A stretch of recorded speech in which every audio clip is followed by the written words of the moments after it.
chamado pra me salvar e perdoar, na cruz morrer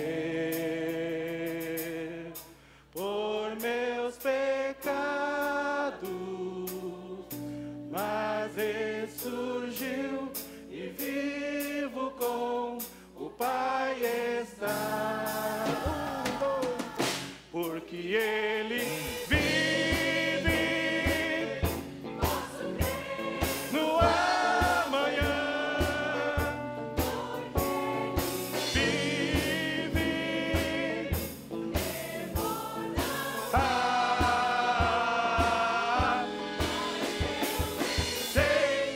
eu sei que a minha vida está nas mãos do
Jesus, pegaram suas mãos em uma cruz. Não posso entender que com tanto poder Jesus precisaria assim sofrer.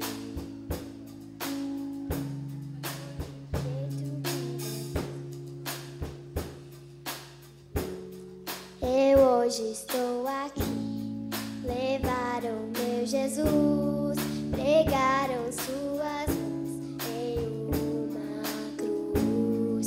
Não posso entender que com tanto poder Jesus precisaria assim sofrer. Foi o jeito que Deus escolheu de mostrar o seu amor. Tantas coisas Deus já fez e de muito já cuidou.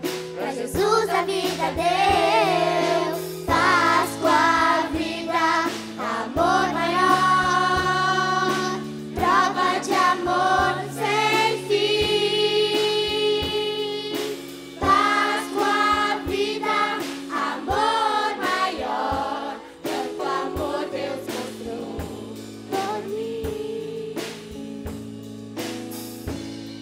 Jesus voltou aos céus com anjos ao redor, Jesus consolador maior, comigo vai estar, pra sempre vai guiar, certeza tenho em meu coração. Foi o jeito que Deus escolheu de mostrar o seu amor. Tantas coisas Deus já fez e de muito já cuidou. Pra Jesus a vida deu, paz com a vida, amor maior, prova de amor sem fim. Paz com a vida, amor maior, tanto amor Deus mostrou por mim. Paz com a vida, amor maior, prova de amor sem fim. Paz com a vida, amor maior, tanto amor Deus mostrou por mim. La la la la la la, la la la la la la, la la la la la, la la la la la la, la la la la la la, la la la la la la, la la la la la la, la la la la la la. La la la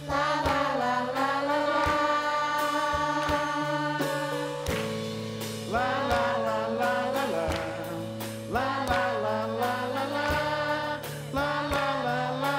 la la la, la la la la la la, la la la la la la, la la la la la la, la la la la la la, la la la la la la,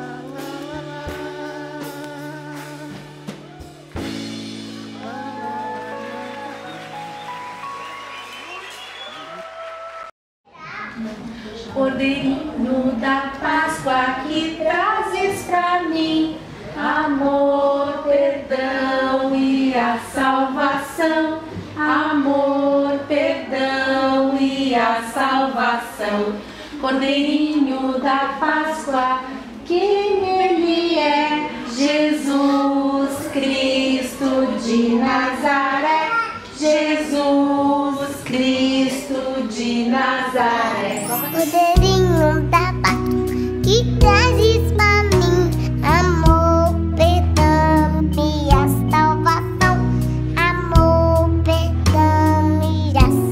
salvação, poderinho da paz.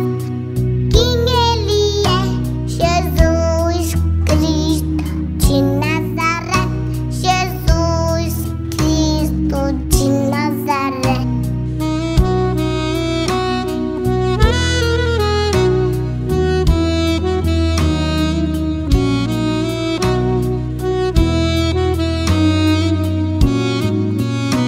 Poderinho da paz que trazes pra mim amor, perdão e a salvação.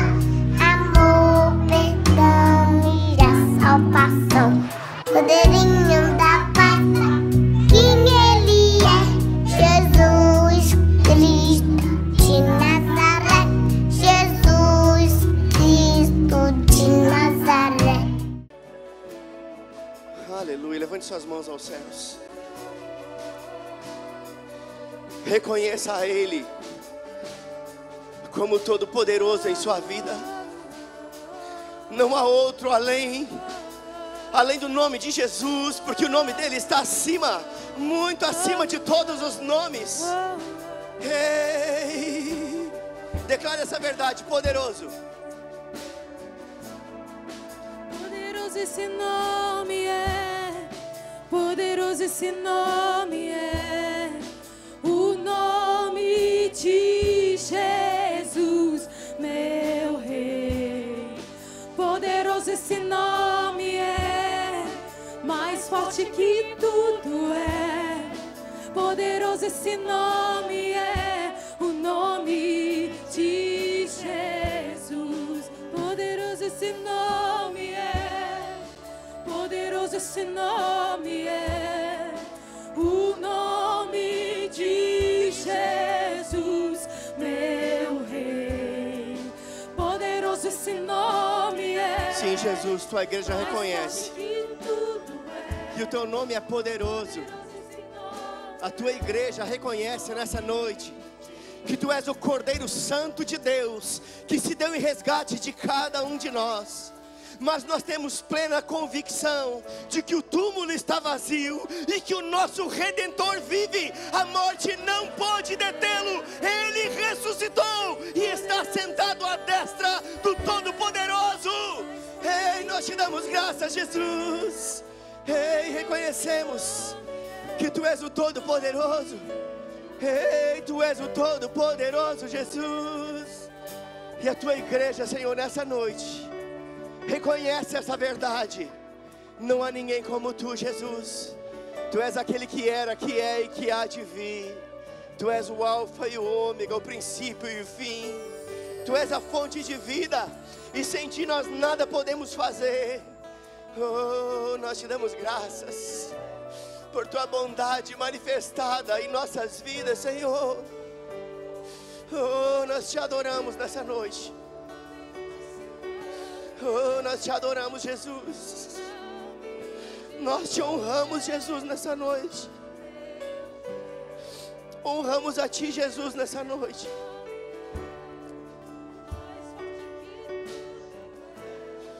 Oh.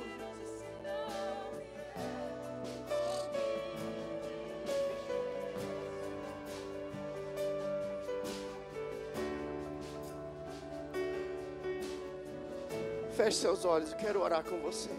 Obrigado, Pai. Obrigado por tua bondade nessa noite, Senhor. Obrigado por teu tão grande e infinito amor. Um amor inexplicável. Um amor imensurável. Um amor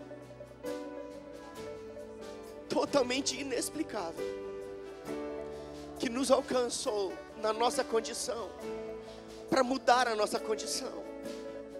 E nós reconhecemos isso nessa noite, Senhor. Te damos graças por tua unção disponível. Uma unção que me habilita a comunicar as verdades da tua palavra com simplicidade e com profundidade, com ousadia, com intrepidez, com revelação do teu Espírito. E te damos graças por tua unção que nos habilita a receber a tua palavra com mansidão em nosso coração. Palavra que é viva, que é eficaz e que é poderosa para mudar a nossa vida, para renovar a nossa mente, para nos fazer andar em novidade de vida. E nós nos submetemos à tua unção nessa noite. Nos submetemos à tua palavra. Nos submetemos ao nome de Jesus. E consagramos todo o nosso espírito, alma e corpo ao Senhor. Que possamos receber tudo aquilo que o Senhor tem para nós nessa noite. Em o nome de Jesus. Amém.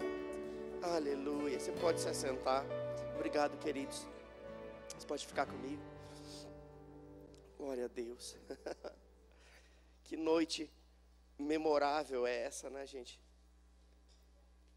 É uma noite onde nós podemos desfrutar da realidade, enquanto tantos outros estão vivendo um engano, nós estamos plenamente convictos de que o nosso Redentor vive.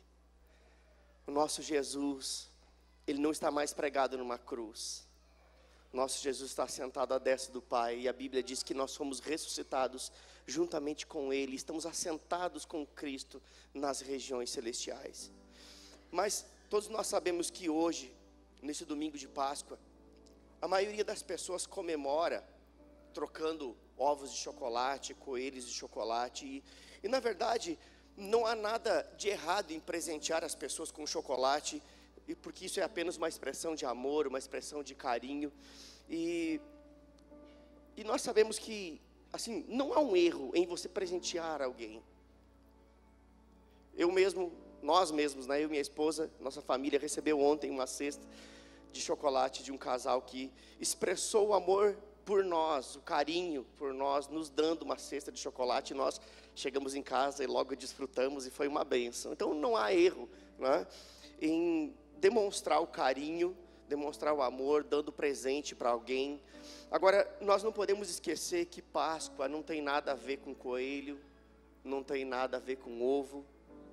Páscoa tem tudo a ver com o Cordeiro. Páscoa tem tudo a ver com o Cordeiro. E lá em 1 Coríntios capítulo 5, versículo 7, diz que Cristo, Ele é a nossa Páscoa. Diga: Cristo é a minha Páscoa. Então a sua Páscoa não tem nada a ver com coelho, tem tudo a ver com Cordeiro. Amém? Cristo é a nossa Páscoa. E Ele foi sacrificado, Ele foi imolado em resgate de cada um de nós. Ou seja, Cristo, Ele foi o sacrifício, sabe, Ele foi sacrificado justamente para pagar o preço do nosso pecado. Um pecado que nos separou de Deus, um pecado que separou a humanidade de Deus, ainda lá no Éden. O Éden, um lugar perfeito, um lugar de deleite, um lugar de comunhão plena com o Senhor. Mas ali o pecado entrou, e o pecado fez separação, e Jesus, Ele veio justamente para resolver esse problema. Quando nós olhamos para a palavra de Deus, em Gênesis capítulo 1, nós descobrimos que ali é o capítulo da criação. Gênesis capítulo 1 explica como foram as coisas criadas. Mas quando nós seguimos a leitura de Gênesis, no capítulo 2, nós percebemos que é o capítulo da instrução. Gênesis capítulo 1 é o capítulo da criação, Gênesis capítulo 2 é o capítulo da instrução, ou seja, é onde Deus estabelece alguns limites. E eu queria que você abrisse aí a sua Bíblia, em Gênesis capítulo 2.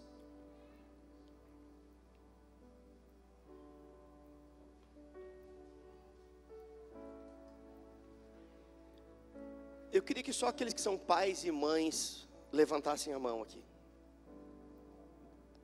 Grande parte da igreja, a maioria da igreja já é pai ou mãe, né? E eu sei que você, como pai ou mãe, você estabelece ou estabeleceu no passado limites para seus filhos. Mas os limites que você estabeleceu não foram no intuito de prejudicá-los, mas de protegê-los. Os limites que você estabeleceu não tinham outro propósito a não ser protegê-los. Da mesma forma foi aquilo que Deus fez. Ele criou todas as coisas, Gênesis capítulo 1. Mas em Gênesis capítulo 2 o Senhor estabelece alguns limites, não visando o nosso mal, nem dano algum para nós, mas justamente visando a nossa proteção. E um dos limites que Deus estabeleceu, ele está explícito no versículo 16 e 17 do capítulo 2. Você está com a Bíblia aberta, acompanha comigo. Diz o seguinte: ordenou o Senhor Deus ao homem, dizendo: de toda árvore do jardim podes comer livremente, mas da árvore do conhecimento do bem e do mal, dessa não comerás, porque no dia em que dela comerdes, certamente morrerás. Diga, certamente morrerás. Eu quero dizer algo para você, Deus não mentiu quando disse isso. Quando Deus ele estabeleceu um limite e ele disse, olha, você pode desfrutar de tudo, tudo que foi criado é para que vocês possam usufruir, se deleitar disso, mas da árvore do conhecimento do bem e do mal, desta não coma, porque se você comer, você vai morrer, certamente morrerás. Mas todos nós sabemos o desenrolar dessa história. Em Gênesis capítulo 3, Gênesis capítulo 1, capítulo da criação. Gênesis capítulo 2 é o capítulo onde Deus estabelece limites. Gênesis capítulo 3 é o capítulo da queda. E todos nós sabemos que o que aconteceu em Gênesis capítulo 3. Ali o diabo, representado por uma serpente, naquela situação, ele usa quase as mesmas palavras para enganar. E ele diz o seguinte: é certo que não morrerás. Em uma outra versão diz, certamente não morrerás. E não foi à toa que ele usou as palavras tão próximas, tão parecidas com aquelas que o próprio Deus disse. Ou seja, muitas vezes o engano vem por coisas que são semelhantes. Então nós percebemos aqui, queridos, a sutileza de Satanás. Agora, olha o que aconteceu. Você está com a sua Bíblia aberta? Vê comigo no capítulo 3, versículo 6, nós vamos ver o momento da queda. Diz o seguinte: então, vendo a mulher que aquela árvore era boa para se comer, agradável aos olhos e desejável para dar entendimento. Aqui está falando de 3 áreas da nossa vida que nós precisamos cuidar: a concupiscência dos olhos, a concupiscência da carne e a soberba da vida. É disso que esse texto está falando. Ela era desejável, ela era boa para se comer, e ela dava entendimento. Então o texto continua e diz: tomou do seu fruto, comeu e deu a seu marido, e ele também comeu. Agora, quando Deus disse que se eles comessem iriam morrer, Deus não estava inicialmente falando de uma morte física. Isso está envolvido com essa situação, está intrínseco aqui, mas inicialmente o que Deus estava falando não era de uma morte física. A prova disso é que eles continuaram vivos depois do pecado. Ou seja, o que Deus estava falando aqui era de uma separação ou de uma quebra de comunhão. É como se Deus dissesse: olha, de tudo você pode comer livremente, mas da árvore do conhecimento do bem e do mal, dela não coma, porque se você comer, você vai ser separado de mim. A nossa comunhão será quebrada, e a consequência de uma comunhão quebrada é a morte, inclusive a morte física. O homem não foi criado por Deus para morrer, ele foi criado para ter a vida eterna, vida essa que foi restaurada em Jesus. A palavra diz que aquele que está em Cristo, ainda que morra, viverá. Agora novamente temos a vida eterna. Mas o homem foi criado inicialmente para viver dessa forma, mas por causa do pecado, a comunhão foi quebrada, houve uma separação, e nós sabemos que o pecado fala de morte, porque lá em Romanos, capítulo 6, versículo 23, diz que o salário do pecado é a morte. O salário do pecado é a morte. Agora, eu quero que você lembre de algo. Morte fala de separação, porque quando Deus falou com Adão e Eva: se você comer da árvore do conhecimento do bem e do mal, vocês certamente morrerão, Deus estava falando inicialmente de separação. Então, o pecado, ele gera morte, ou seja, pecado fala de separação, morte é separação. Isaías deixa isso muito claro. Isaías 59, 2 diz que os nossos pecados, eles fazem separação entre nós e o nosso Deus. O que nos separa de Deus não é uma distância. A única coisa que pode nos separar de Deus se chama pecado. Ou seja, o pecado, ele fala de morte, e morte fala de separação. Então, nesse mesmo capítulo aqui, que fala que o pecado separou o homem de Deus, capítulo 3 de Gênesis, fala que o pecado nos separou de Deus. Nesse mesmo capítulo, fala como Deus resolveria esse problema. Gênesis capítulo 1, o capítulo da criação. Gênesis capítulo 2, o capítulo onde Deus estabelece limites. Gênesis capítulo 3, o capítulo onde o pecado entrou no mundo e junto com o pecado entrou a morte. E morte fala de separação, de quebra de comunhão. Mas no mesmo capítulo, assim que o pecado entrou no mundo, separando a humanidade de Deus, Deus ele revela como ele resolveria esse problema. E então, logo no versículo 15 do capítulo 3, o Senhor diz que da semente da mulher viria aquele que esmagaria a cabeça da serpente. Sabe quem é esse? Diga Jesus. Aleluia. Sabe, queridos, Deus é tão maravilhoso, tão misericordioso, tão amoroso, que tão logo o pecado entrou, Deus ele já sinaliza como ele iria resolver, porque Deus nos criou para termos comunhão com Ele. Deus nos gerou para que tivéssemos comunhão com Ele. Agora lá em 1 Timóteo 2,14, você não precisa abrir, mas ali diz que a mulher é que foi enganada e que caiu em transgressão. É interessante isso. A serpente, ela chegou na mulher, ela enganou a mulher.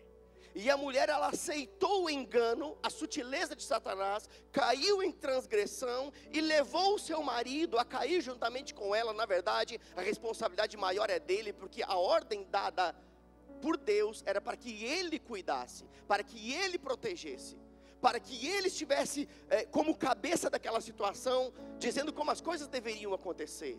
E quando Eva é enganada, demonstra uma fragilidade de Adão nessa situação.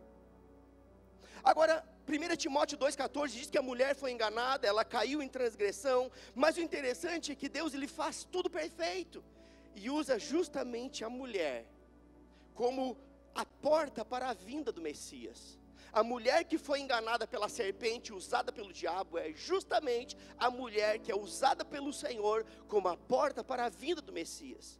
Agora, entenda algo, desde que Deus anunciou a vinda do Messias, Gênesis 3,15, é também chamado de proto-evangelho, ou seja, é o primeiro anúncio do evangelho da nova aliança, uma proclamação que veio da boca do próprio Deus. Mas entre Gênesis 3,15 até a vinda de Jesus, de fato, passaram-se aproximadamente 4.000 anos, do momento que Deus liberou a palavra de que da semente da mulher viria aquele que esmagaria a cabeça da serpente. Desse momento até a vinda de Jesus, aproximadamente 4.000 anos se passaram.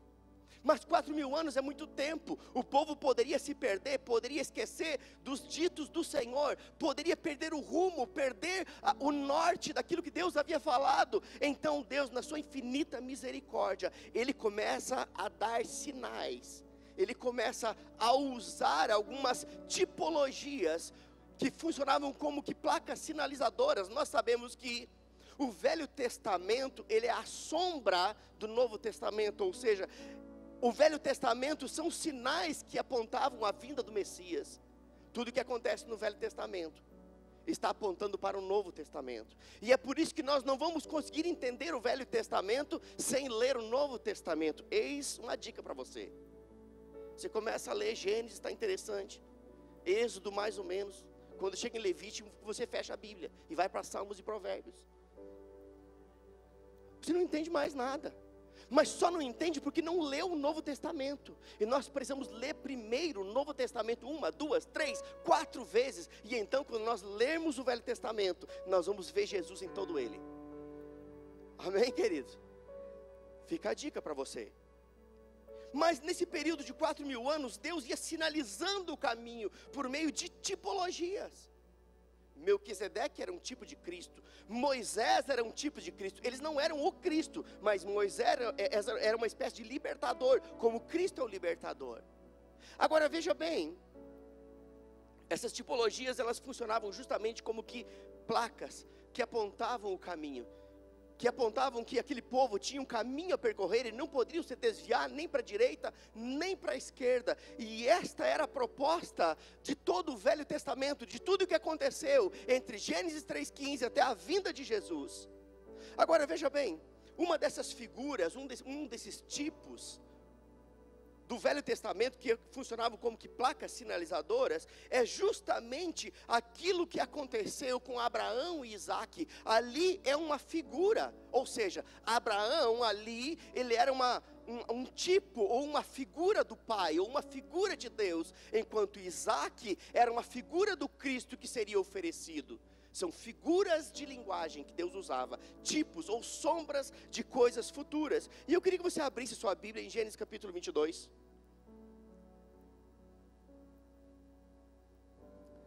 E nós vamos ver alguns detalhes bem importantes aqui.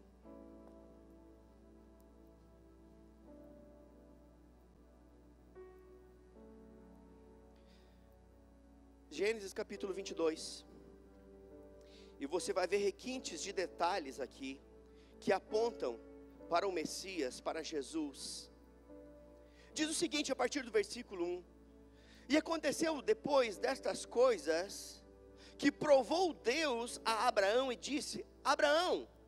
E ele disse: eis-me aqui. E disse: toma agora o teu filho, o teu único filho. Diga único filho. A palavra único filho aqui é a palavra Yashid. Diga Yashid. Yashid significa único filho ou filho unigênito. É a mesma palavra que está usada em João 3,16, que diz que Deus amou o mundo de tal maneira que deu o seu único filho, ou seu filho unigênito, para que todo aquele que nele crê não pereça, mas tenha a vida eterna. A palavra aqui é Yashid. Deus amou o mundo de tal maneira que deu o seu Yashid. A palavra usada aqui é a mesma, e diz o seguinte: toma agora o teu filho, o teu Yashid, ou o teu único filho, Isaque, a quem amas. Perceba que Deus sabia que Abraão amava Isaque. Está revelado aqui. Toma o teu único filho, aquele que tu amas, e vai-te à terra de Moriá, e oferece-o ali em holocausto, sobre uma das montanhas que eu te mostrarei. Deixa eu me explicar isso para você.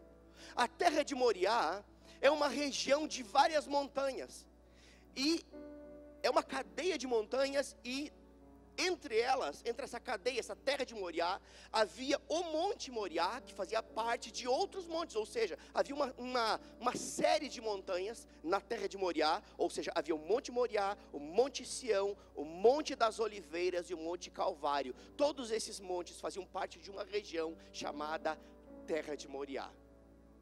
Você está conseguindo perceber algumas semelhanças aqui? O texto continua e diz o seguinte, versículo 3: então se levantou Abraão pela manhã de madrugada, e ajeitou, ou albardou o seu jumento, e tomou consigo 2 de seus moços e Isaque seu filho, e fendeu lenha para o holocausto, e levantou-se, e foi para o lugar que Deus lhe dissera, ou seja, para a terra de Moriá. Versículo 4: ao terceiro dia. Quantos dias levou para Jesus ressuscitar? Olha que coisa interessante. Ao terceiro dia, o terceiro dia demarca mudança de situação, mudança de condição. Ao terceiro dia, levantou Abraão os seus olhos e viu o lugar de longe. É interessante, queridos, que numa cadeia de montanhas, você consegue ver primeiro qual delas? Diga mais alta. Normalmente numa cadeia de montanhas, o que você vai ver primeiro é a montanha mais alta. E a montanha mais alta aqui era justamente o Monte Calvário. Fazia parte dessa cadeia de montanhas. O texto continua e diz, versículo 5: e disse Abraão a seus moços: ficai-vos aqui com o jumento, e eu e o moço iremos até ali, e havendo adorado, tornaremos a vós. Não é à toa que ele é o nosso pai da fé. Abraão é o nosso pai da fé, porque ele sabia que se Deus o tomasse, Deus era poderoso para trazê-lo de volta à vida. A ponto dele falar: ei, vocês fiquem aqui, porque nós iremos subir, nós iremos adorar, mas nós também iremos voltar. Versículo 6: e tomou Abraão a lenha do holocausto, e pô-la sobre Isaque seu filho. Eu quero que você preste atenção nesse detalhe. A lenha para o holocausto não era um montinho de graveto, como aquele que você usa para acender o seu fogo no fogão a lenha.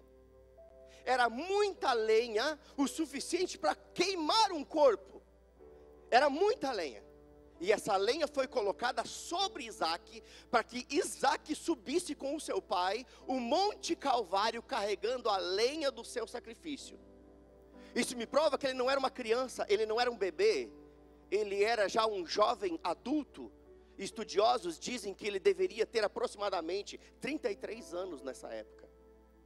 Você não colocaria um monte de lenha para o holocausto em cima de uma criança.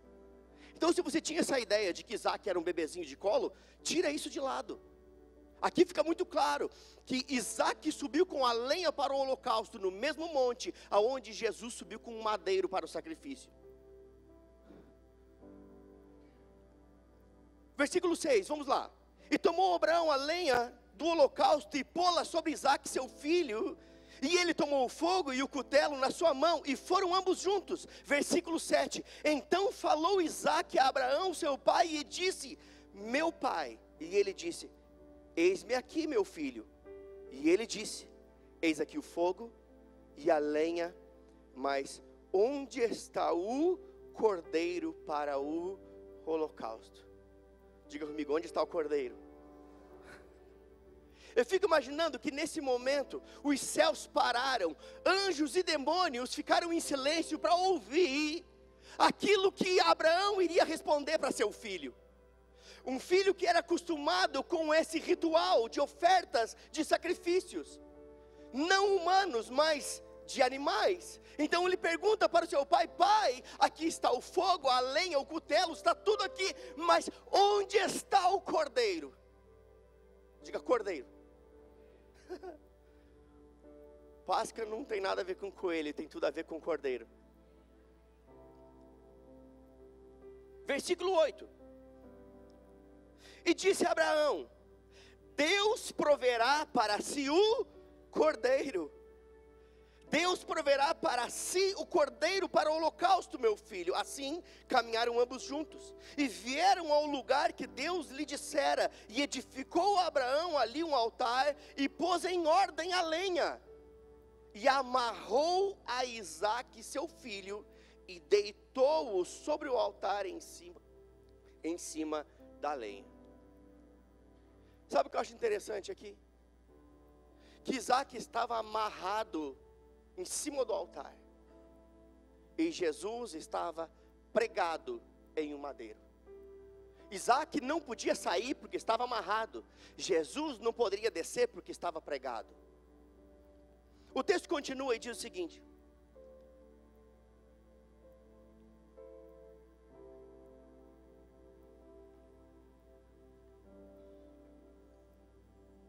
versículo 10.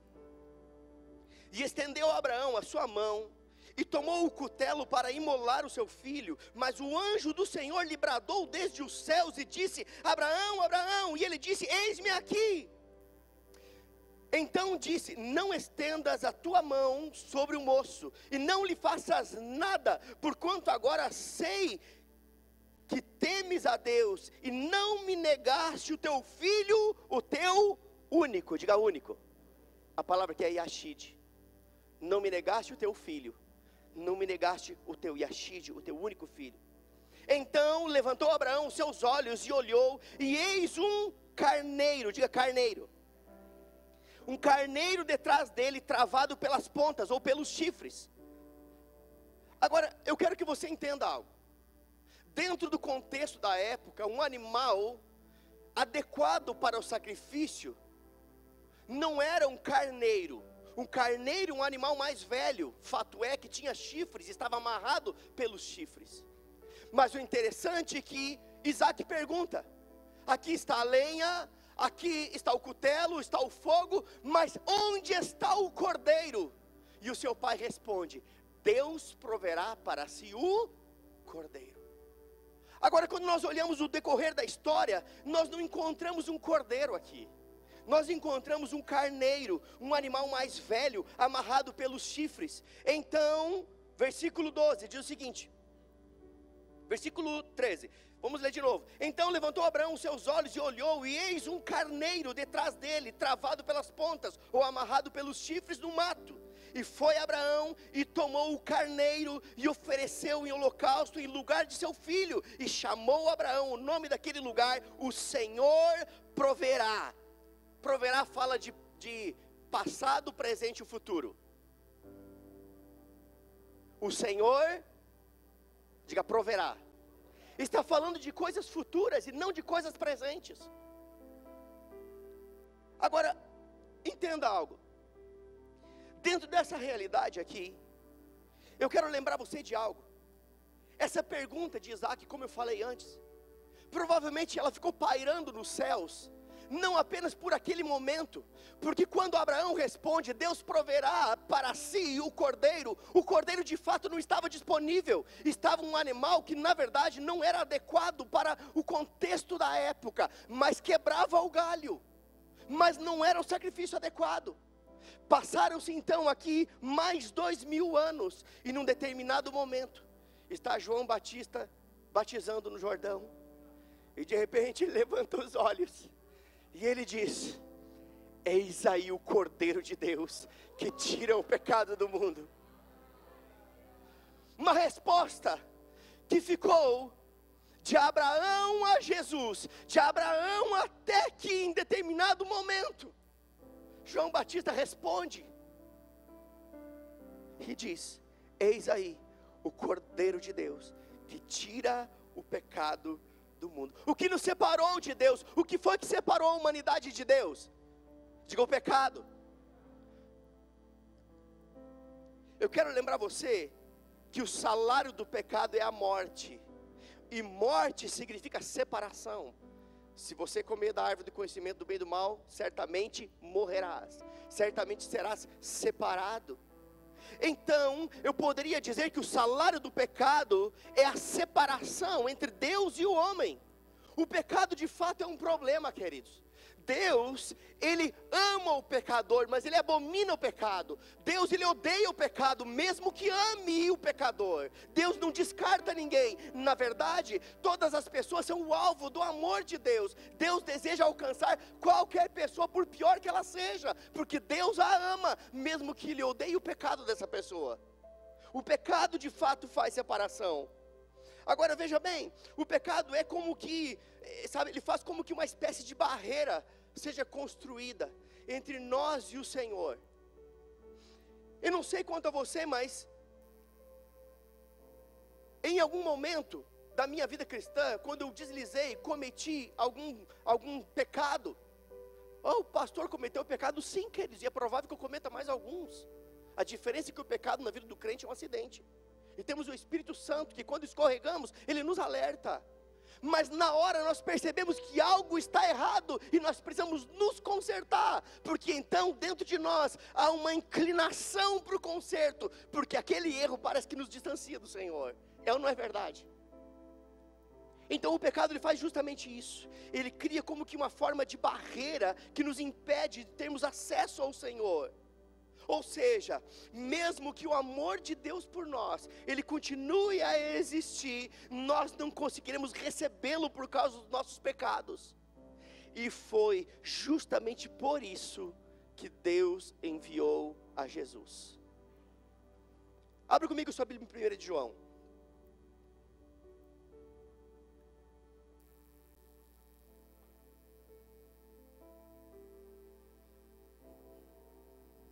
Primeira de João, capítulo 4.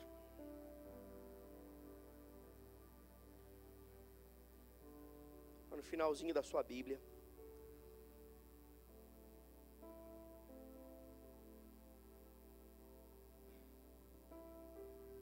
Primeira de João, capítulo 4, versículo 9 e 10. Vou esperar você abrir. É tão importante o que está escrito aqui, queridos. Sabe, nós precisamos nos deixar sermos consumidos pelo amor de Deus. Aqui diz o seguinte no versículo 9: nisto se manifestou o amor de Deus para conosco, em que Deus enviou o seu Filho unigênito, o seu Yashid, ao mundo, para que por meio dele vivamos. Ou seja, antes dele estávamos mortos, separados, alheios à vida de Deus, como diz a palavra. para que por meio dele vivamos. Nisto está o amor, não em que nós tenhamos amado a Deus, mas em que Ele nos amou a nós e enviou o seu Filho como propiciação pelos nossos pecados. Nisso se manifestou o amor de Deus, em que Ele deu um Filho para pagar o preço do nosso pecado, um pecado que nos separava de Deus. A palavra propiciação aqui fala de reconciliação. São palavras talvez difíceis de você entender hoje. O que é propiciação? Propiciação significa reconciliação. Fala de reconciliar o homem com Deus. É exatamente o que está em 2 Coríntios 5,19, que diz que Deus estava em Cristo, reconciliando consigo o mundo. O mundo estava afastado de Deus por causa do pecado. O Éden, um lugar de comunhão plena. O pecado entrou, junto com o pecado veio a morte, e a morte significa separação.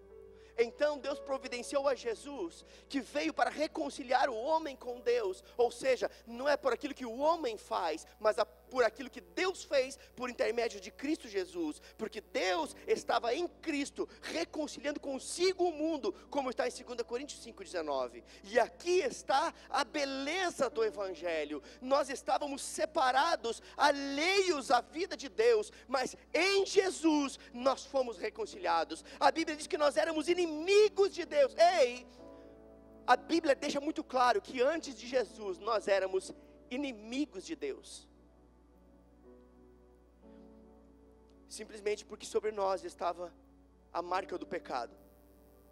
Mas porque Jesus pagou o preço do pecado, agora nós podemos ser chamados de filhos de Deus. Antes de Jesus éramos inimigos de Deus.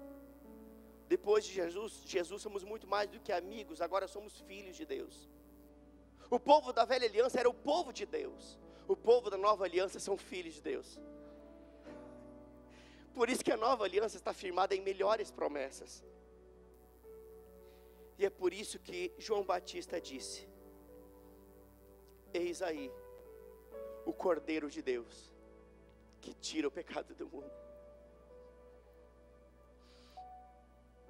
Ele poderia dizer: eis aí o Cordeiro de Deus, que tira a separação do homem com Deus. Mas como isso pode se dar? Como isso pode acontecer? Versículo talvez mais conhecido nosso. João capítulo 3, versículo 16. Abra comigo.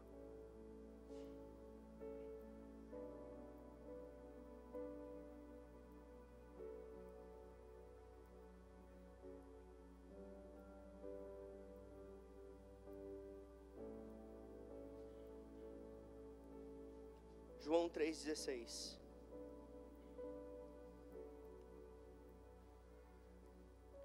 Eu sei que você já sabe decorar esse versículo, mas eu creio que não haveria um dia mais oportuno para falar sobre ele do que no domingo de Páscoa. Diz o seguinte: porque Deus amou o mundo de tal maneira, diga comigo, de tal maneira, que deu o seu Filho unigênito, para que todo aquele que nele crê não pereça, não seja destruído, mas tenha a vida eterna. Que amor é esse? Que amor é esse que faz um Deus abrir mão do seu único filho, o seu filho amado? O próprio Deus disse: este é meu filho amado, em quem eu tenho prazer. Que Deus é esse que abre mão de um filho que Ele ama? Que tipo de amor é esse? 1 João 4,8 diz que Deus é amor. E sabe que o texto não diz apenas que Ele tem amor, mas diz que Ele é o próprio amor. Ou seja, em sua essência, em sua natureza, o que Deus é? Deus, Ele é o próprio amor.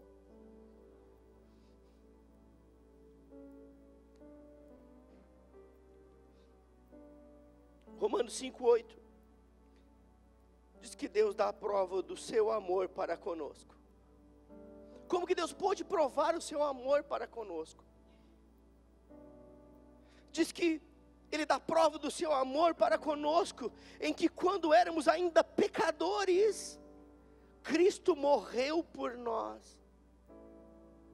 Nós éramos inimigos, e Deus nos deu um presente. E fica aqui a dica: se você tem inimigos, dê um presente para ele. Não fale mal dele, dê um presente para ele. Se deixe ser um instrumento de Deus para apaziguar aquela situação. Éramos inimigos, e Deus provou o seu amor para conosco, quando ainda nós éramos pecadores, alheios à vida de Deus. De que forma? Porque Cristo morreu por nós. 1 João 3:1 diz o seguinte, abra comigo sua Bíblia.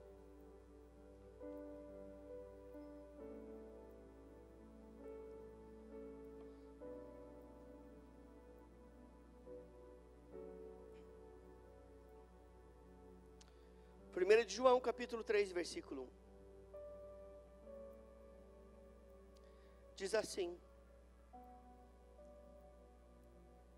vede que grande amor nos tem concedido o Pai, que fôssemos chamados filhos de Deus. Diga, filhos de Deus. Ei, você não é qualquer pessoa.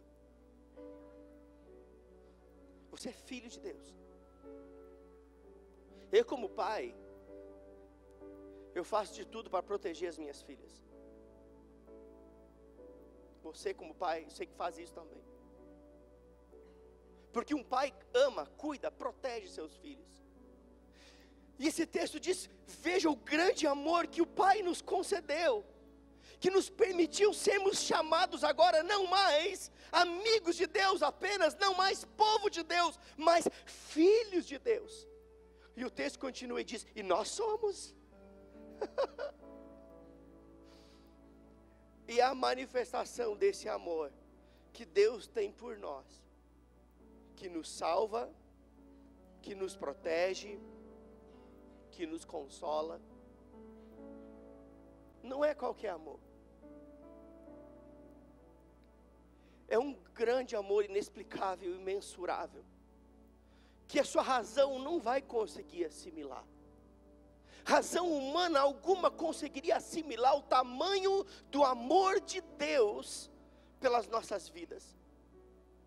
É um amor que se experimenta, não se explica. Quantos podem provar disso? Você experimenta isso.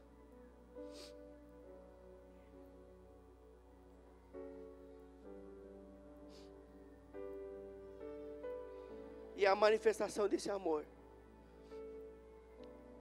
que nos salva, que nos protege, que nos consola. E a prova disso, de que esse amor nos salva, está em Efésios capítulo 2, versículo 4 e 5. Vá comigo para lá.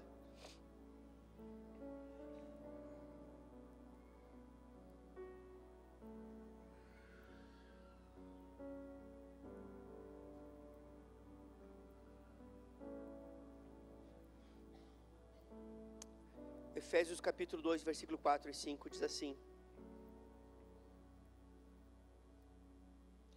mas Deus, sendo rico em misericórdia, pelo seu muito amor com que nos amou. Ei, eu acho interessante que a Bíblia deixa claro que não é pouco amor, é muito amor.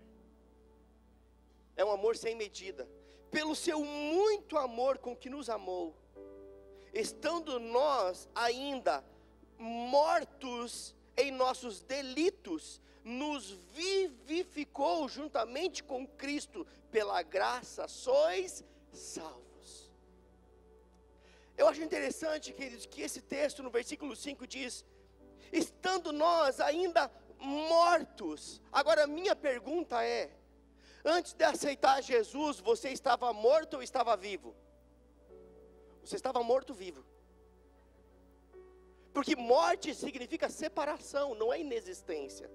A Bíblia não errou quando diz que antes de Cristo Jesus, nós estávamos mortos em delitos e pecados. Mortos significa separados. Nós estávamos separados da vida de Deus. mas por causa do seu muito amor com que nos amou, quando nós estávamos separados da vida de Deus, por causa dos nossos delitos, Ele nos vivificou juntamente com Cristo, e pela graça sois salvos. Sabe o que é graça? Favor imerecido. Graça não é algo que você compra na farmácia, nem no supermercado, nem dando uma cesta básica, nem pagando uma receita médica, nada você compra, é de graça, não é pelo que você fez, é por aquilo que Cristo fez.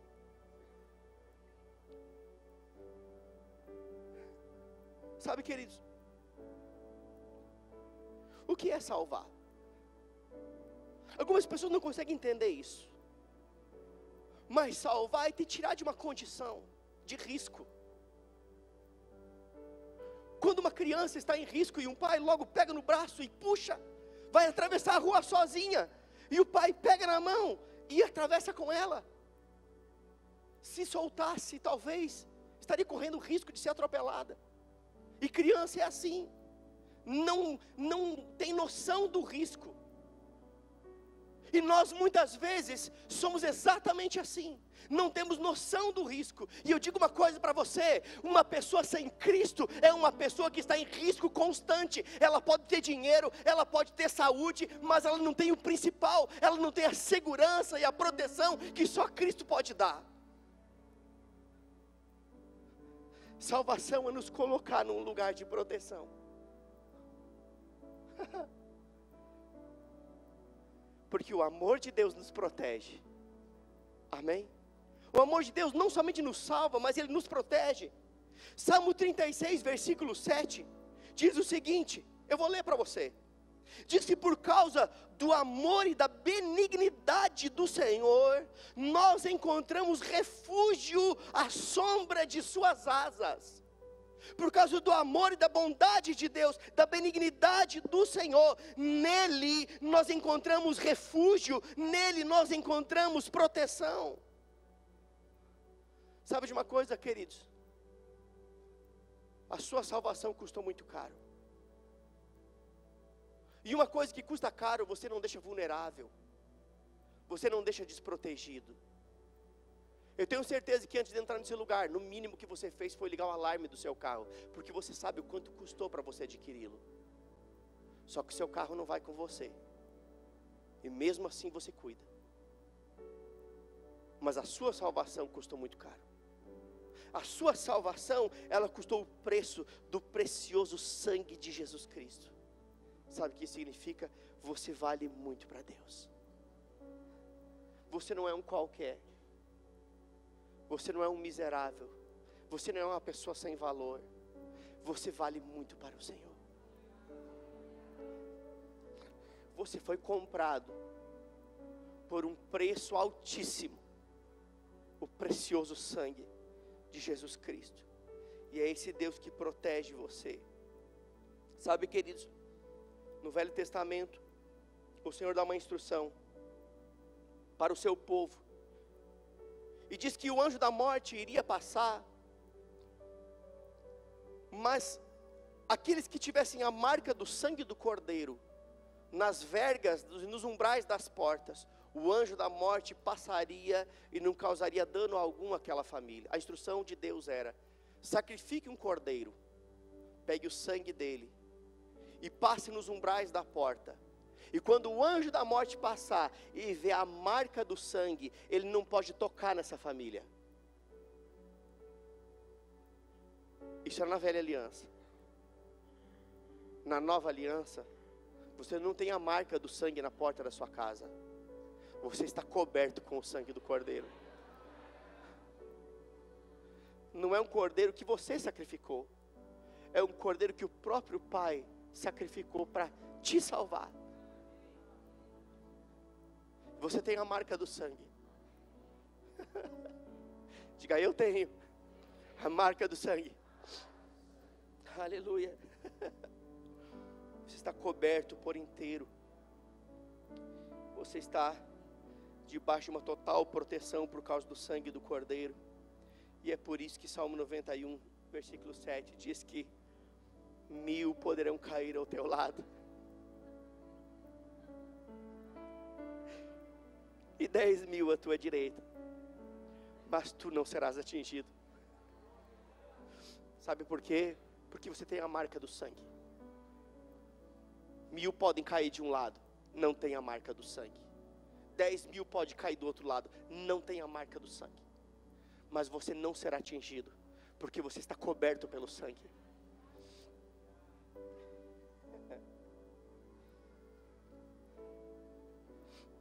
Aleluia. Esse amor, ele não somente nos salva e nos protege, como também nos consola. Salmo 94, versículo 19, na versão da Bíblia, a Mensagem, diz que quando estamos deprimidos ou preocupados, o amor do Senhor nos consola e anima a nossa alma. Ah, crente fica deprimido, pastor. Fica? Oxe, se fica. Porém, quando estamos deprimidos, quando estamos angustiados, quando estamos preocupados, o amor do Senhor, ele nos envolve, e a Bíblia diz que ele traz consolo ao nosso coração, e diz mais, diz que esse amor anima a nossa alma e nos tira dessa condição. Crente pode ficar deprimido? Pode, ele só não vai morrer deprimido se ele entender quem ele é em Cristo. Ele toma um remédio.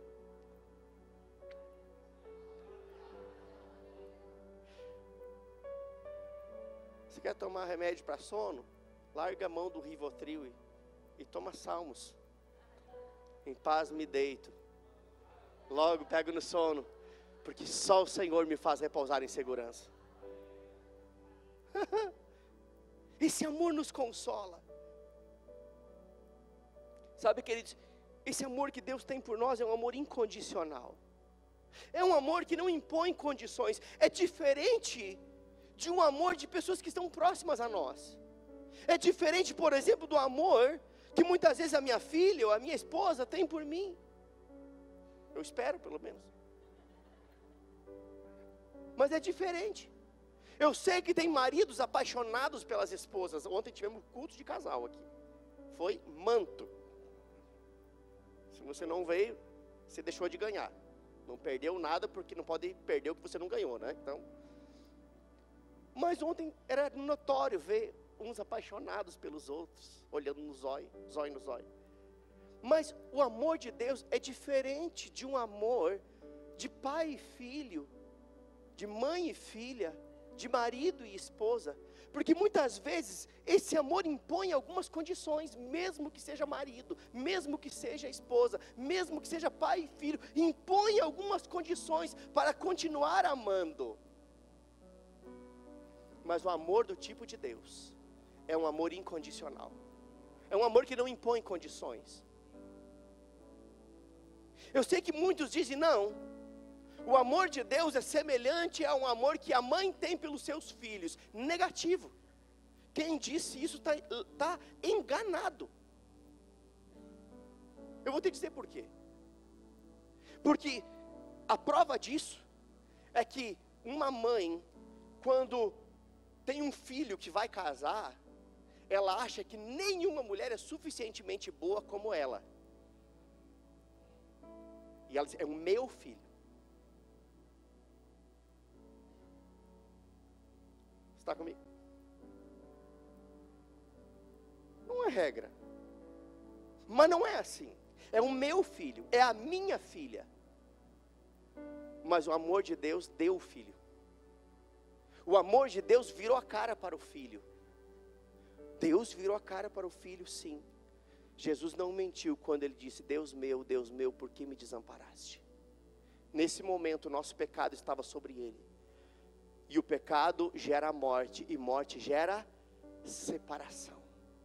O filho unigênito, o filho amado, foi separado do pai por 3 dias, para que nós pudéssemos ser aproximados do pai pela eternidade. É um amor diferente. É um amor incondicional. É um amor que não impõe condição alguma. É um amor que não exige uma atitude para que tenha um retorno. É um amor inexplicável. É um amor diferente. É um amor infinito. É um amor que não pode ser medido. O amor de Deus não pode ser medido. Nós não iremos conseguir medir o tamanho do amor de Deus. É impossível. E foi por isso que João não conseguiu definir esse tipo de amor. João diz: porque Deus amou o mundo de tal maneira. Porque Deus amou muito o mundo. Porque Deus amou muitíssimo o mundo. Não, nada disso seria suficiente para explicar o tamanho do amor de Deus. E como ele não conseguiu explicar, então ele diz: ei, Deus amou tanto, amou o mundo de tal maneira, que ele abriu mão daquilo que ele tinha de mais precioso, para que pudesse restaurar a comunhão da humanidade que estava afastada dele. Agora, veja bem, queridos, é justamente esse amor incondicional, esse amor inexplicável, que Deus quer manifestar nessa noite sobre as nossas vidas. Sabe, queridos, eu passei o dia inteiro esquisito hoje. Sabe quando você percebe que há algo da parte de Deus que te deixa constrangido, porque o amor de Deus nos constrange, o amor de Cristo nos constrange. E nós não podemos esquecer disso. Sabe que somos o povo da fé, o povo que crê, declara e vê as coisas acontecer. Mas nós não podemos deixar de perceber a grandiosidade desse amor que nos alcançou. Eu sei quem eu era antes de Jesus. Eu tinha tudo e não tinha nada. Eu tinha saúde, eu tinha família, eu tinha um emprego, eu tinha uma casa, eu tinha tudo o que qualquer família bem-sucedida tem. Ao mesmo tempo, eu não tinha nada. E eu buscava aqui, eu buscava lá, eu buscava acolá. E de repente, o amor de Deus me alcançou. E eu entendi que o vazio do meu coração era exatamente do tamanho de Deus. Eu percebi que aquelas interrogações que haviam por dentro, que eu buscava num lugar, em outro lugar, e ninguém tinha resposta. O amor de Deus, que é inexplicável, Ele respondeu por dentro, não na minha mente. Não tente entender Deus com a sua mente, você não vai conseguir. Você não vai conseguir. Eu queria que você ficasse de pé nesse momento. Eu queria que nós estivéssemos aqui.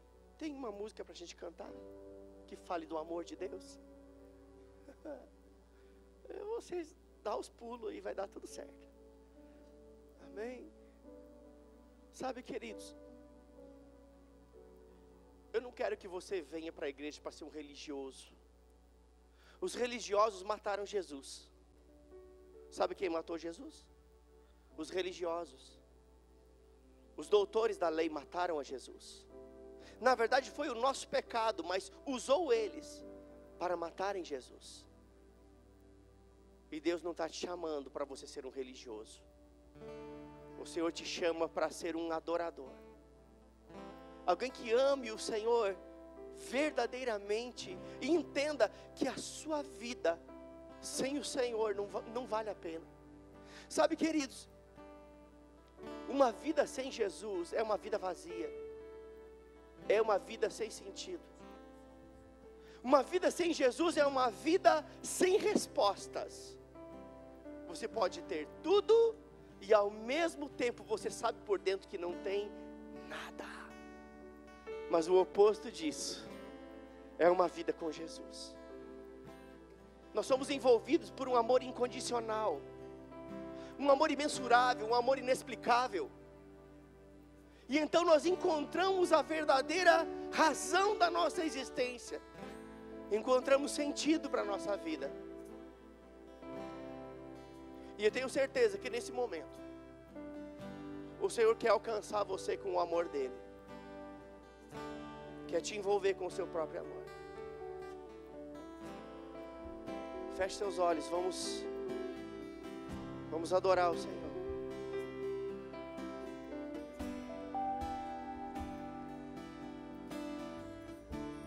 Digno Cordeiro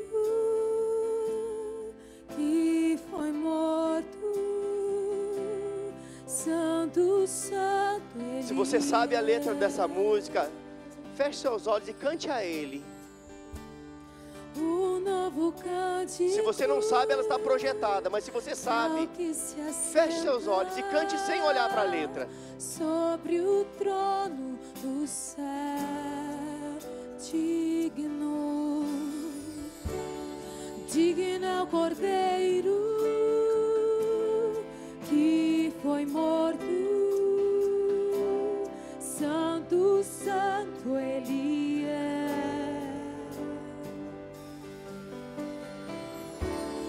O novo cântico ao que se assenta sobre o trono no céu.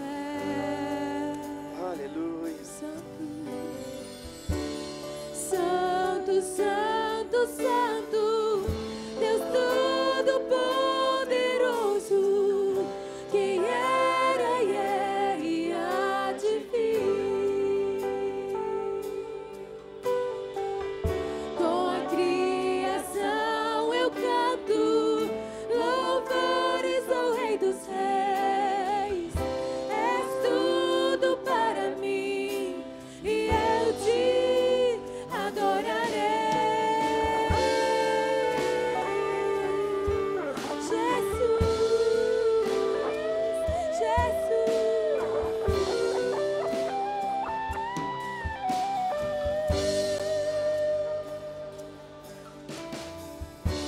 Está vestido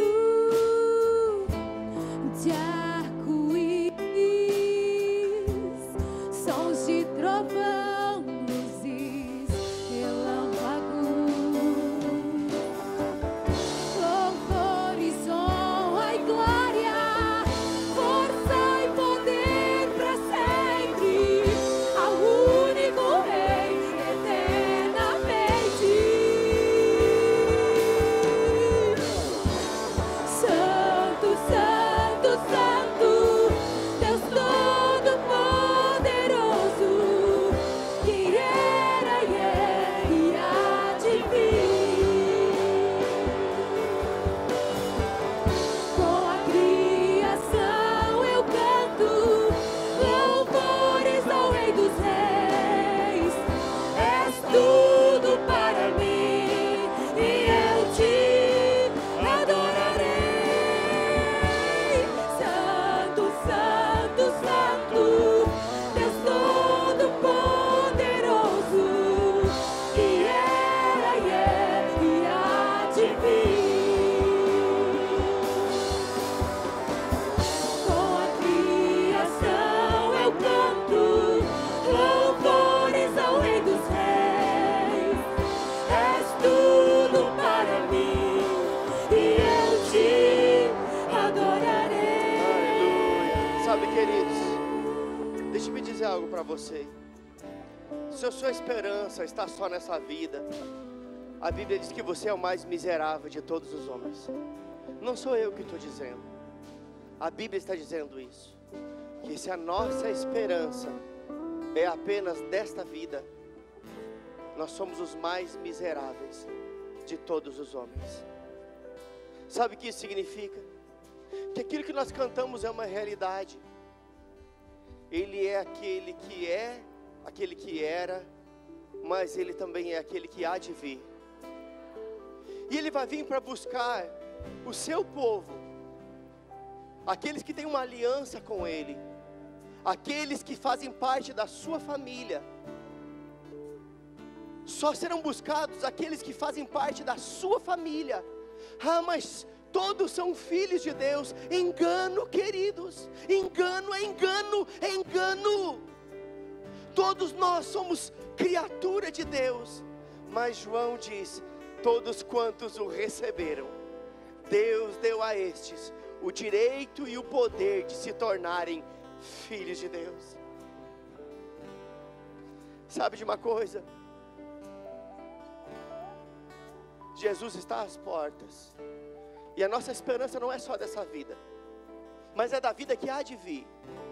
uma vida eterna, onde nós estaremos continuamente com o Senhor, em um lugar onde o próprio Deus enxugará toda lágrima, não haverá pranto, não haverá tristeza.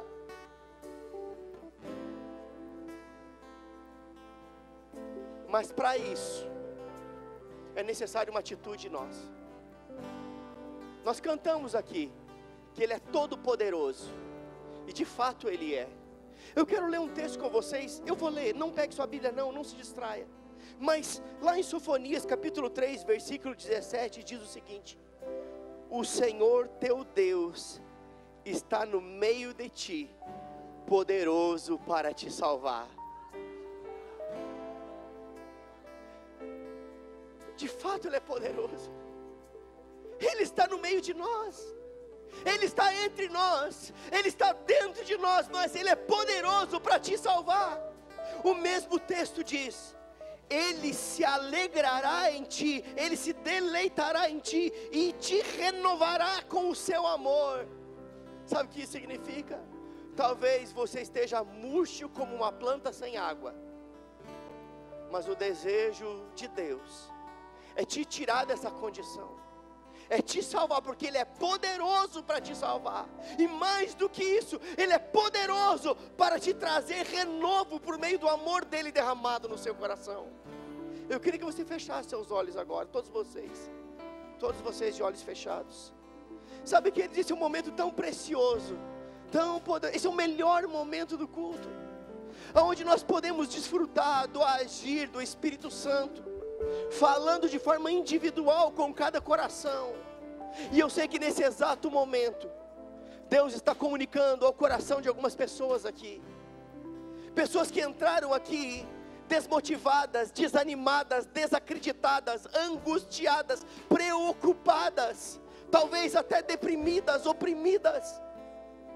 Mas Ele é poderoso para te salvar, Ele é poderoso para te tirar dessa situação, Ele é poderoso para renovar as suas forças.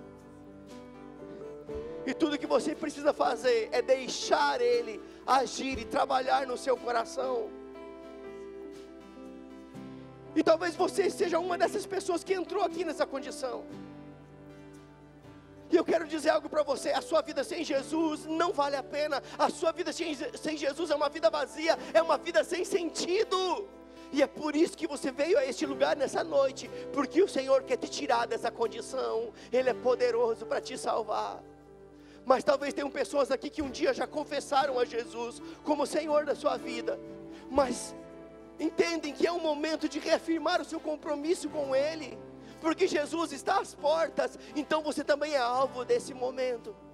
O Senhor quer alcançar o seu coração, quer alcançar a sua vida, quer tirar você dessa condição. E é por isso que o Senhor diz: venham a mim os cansados, venham a mim os sobrecarregados, porque eu vos aliviarei, eu tenho alívio para eles.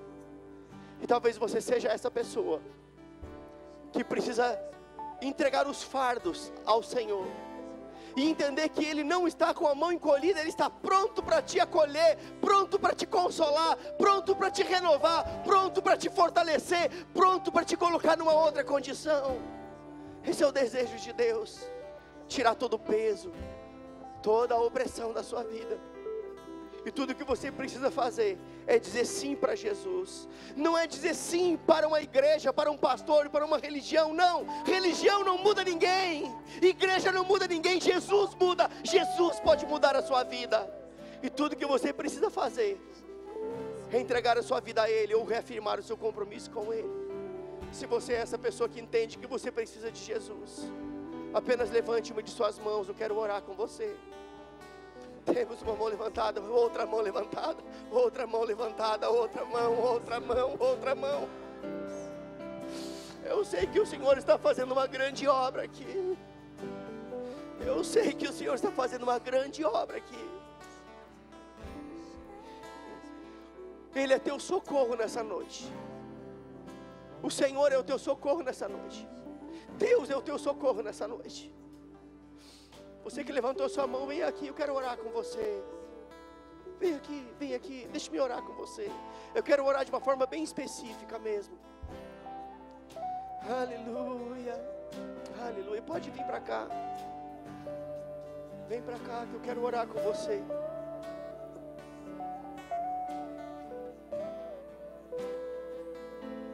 Aleluia, aleluia, aleluia. Se você está aí, seu coração está acelerado e você não sabe se é com você, eu digo, queridos, que o Senhor é o maior interessado na sua vida. Ele é o maior interessado em te ver bem. Ele é o maior interessado em te tirar dessa condição. Ele é poderoso para te salvar. E ainda dá tempo. Não se deixe ser vencido pela vergonha, pela timidez. Ainda dá tempo.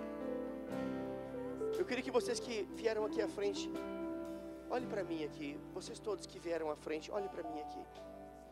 Eu sei que a condição de vocês, de cada um, é diferente um do outro. Talvez alguns aqui estão confessando a Jesus pela primeira vez, outros estão reafirmando o seu compromisso com Ele. Mas eu sei de uma coisa, a vida de vocês nunca mais vai ser a mesma. Eu tenho convicção do que eu estou falando, convicção.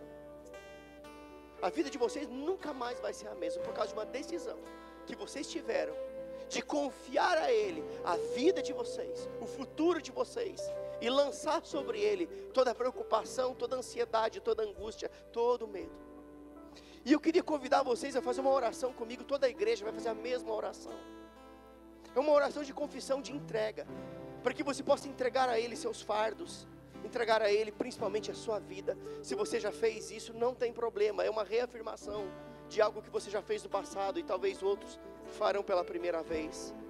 Eu queria que vocês que vieram à frente fechem os olhos agora. A igreja vai orar junto também.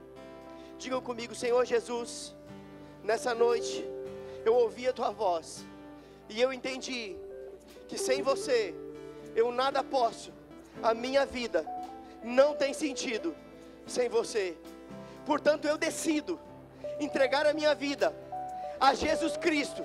Eu te convido, Jesus, sejas o meu Senhor e o meu Salvador. Eu te reconheço como Senhor da minha vida, e a partir de hoje a minha vida está inteiramente em Tuas mãos, em nome de Jesus. Pai, eu te dou graças por cada uma dessas vidas que vieram à frente. Eu sei que eles nunca mais serão os mesmos, porque a partir de hoje, Pai, algo novo se abre para eles, um novo caminho, uma nova jornada, onde eles andarão seguros, cuidados, guardados pelo Senhor. O tempo de angústia, de decepção, é coisa do passado. O Senhor abre para eles um caminho novo. Rios no deserto se abrem para a vida desses que aqui estão, em o nome de Jesus. E eles viverão daqui para frente de uma forma segura e plena e guardada pelo Senhor, em o nome de Jesus. Amém e amém. Glória a Deus. Queria que vocês olhassem para mim aqui. Sabe, queridos, o que aconteceu hoje é um resgate de Deus na vida de vocês. Deus os resgatou, Deus os puxou para perto, Deus alcançou o coração de vocês. E sabe o que Ele fez também? Ele deu de presente para vocês uma família que quer amar vocês, andar com vocês e servir vocês. E eu quero apresentar essa família para vocês. Queria que vocês virassem para trás, para que pudessem conhecer a nova família de vocês. Sejam bem-vindos à família da fé, sejam bem-vindos à família Verbo da Vida.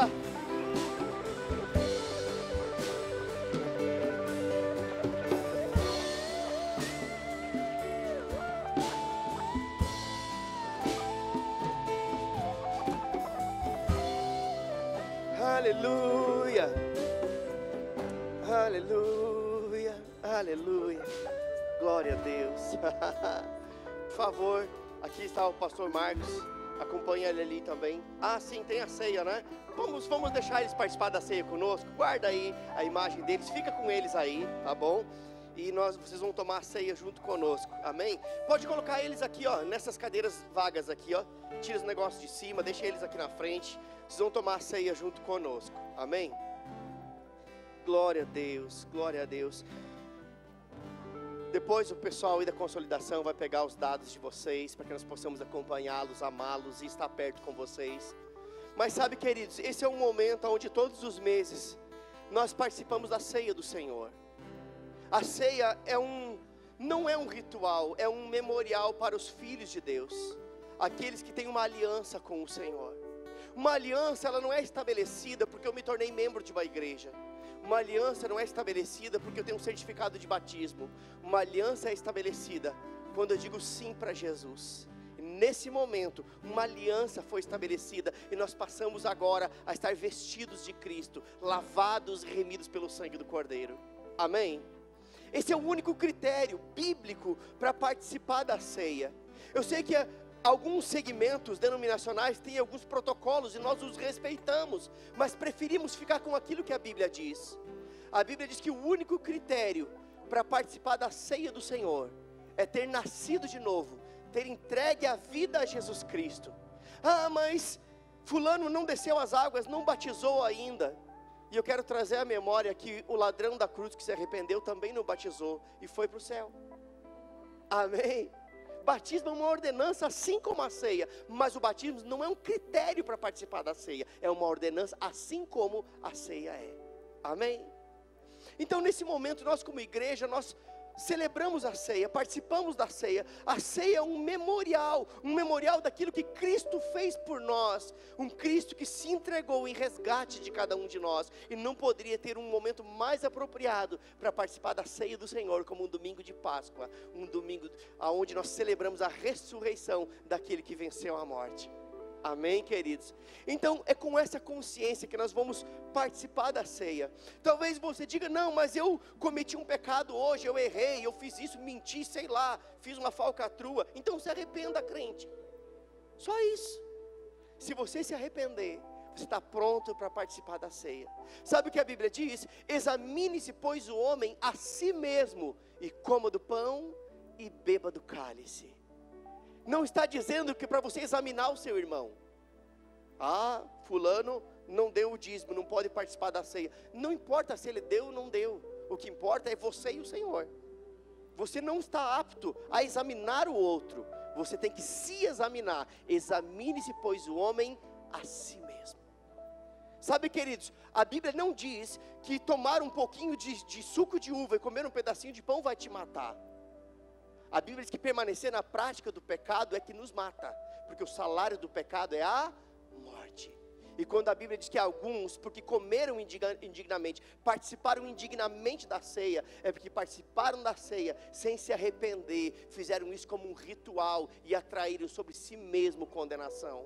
Mas quando nós nos arrependemos, o sangue de Jesus nos lava e estamos prontos para celebrar a ceia do Senhor. Amém? É com esse entendimento que nós vamos cantar uma música e os diáconos vão distribuir os elementos, nós vamos ceiar todos juntos. Amém?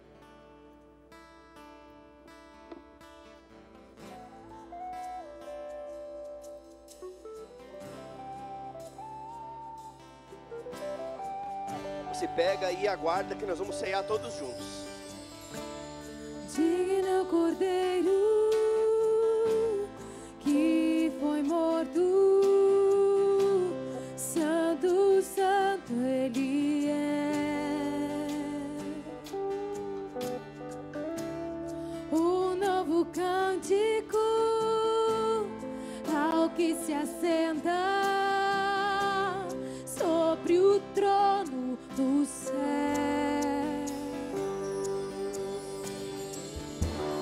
Digno é o Cordeiro que foi morto, Santo, Santo Ele é. Um novo cântico ao que se assenta sobre o trono do céu. Santo, Santo.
Sabe, queridos, Jesus estava num momento muito especial da sua história. Um jantar de despedida, por um tempo. Um jantar onde ele estava comunicando coisas que iriam acontecer.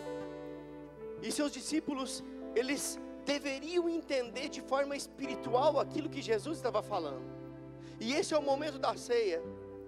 Então Paulo transmite aquilo que Jesus disse a seus discípulos. E então lá em 1 Coríntios 11, versículo 24, Jesus diz o seguinte: e tendo dado graças, o partiu e disse: tomai, comei, isto é o meu corpo que é partido por vós, fazei isso em memória de mim. Diga: em memória de mim. A ceia não é um ritual, a ceia é um memorial. Isso aqui não é um ritual religioso, isso aqui é um memorial de coisas eternas e espirituais. O texto continua e diz o seguinte: semelhantemente também, depois de ceiar, tomou o cálice, dizendo: este cálice é o novo testamento no meu sangue, fazei isso todas as vezes que beberdes em memória de mim. E então no versículo 26 ele diz: porque todas as vezes que comerdes deste pão e beberdes deste cálice, anunciais a morte do Senhor até que Ele venha. Sabe o que esse versículo está dizendo? Que todas as vezes que nós participamos da ceia do Senhor, nós não estamos apenas anunciando que Jesus morreu, mas estamos anunciando que nós estamos participando dos benefícios da sua morte, porque a sua morte nos trouxe vida. Amém? A sua morte levou o nosso pecado para que fôssemos justificados. A sua morte colocou sobre ele toda a pobreza para que fôssemos supridos. E quando celebramos a ceia, nós estamos celebrando justamente um memorial daquilo que a morte de Jesus naquela cruz nos trouxe como benefício. Mas também temos a certeza de que faremos isso até que Ele venha. Diga: até que Ele venha. Porque vai chegar um dia glorioso, aonde você não vai mais comer um pãozinho e nem tomar um cálicezinho de suco. Você vai ser convidado para se assentar na mesa do rei.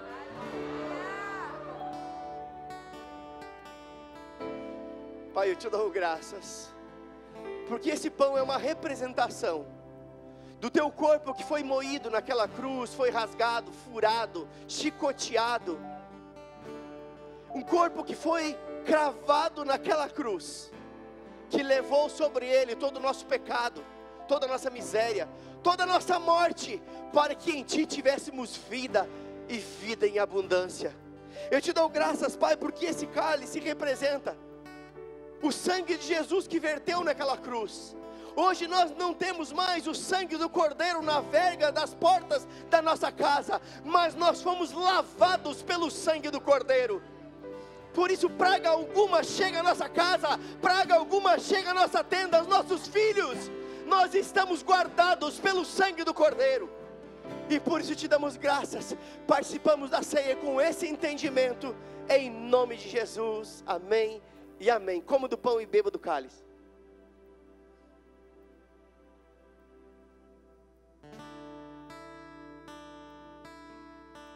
Deixa eu lembrar você antes de celebrar essa música. Tem uma música de celebração. Celebração, gente, pelo amor de Deus. Amém? Eu quero lembrar você de algo. Nós vamos celebrar com uma música aqui. Amém? Diga: até que Ele venha. Até que Ele venha. Nós vamos celebrar, nós vamos cantar, nós vamos nos alegrar com uma alegre expectativa de que o nosso Rei está voltando.